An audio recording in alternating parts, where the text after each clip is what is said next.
मोपाचे जे तुम्ही इंसाला, I have moved the calling attention today, and hopefully this government has the will to take it. I have always been saying that Mopa will be a ghost airport. J Dabolim will be a ghost airport.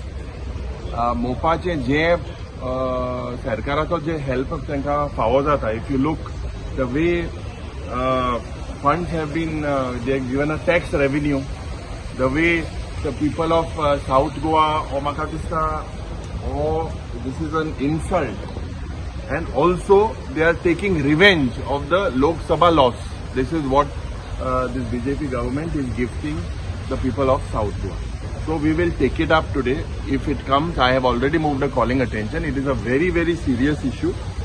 Air Arabia, Oman Air, Aeroflot, all Qatar Airways, all these have shifted bases, and Dabolim definitely. Poilench I sanglo, this was the word ghost airport modern and it is looking that it is heading, it is not heading, it is going to be a ghost airport very soon.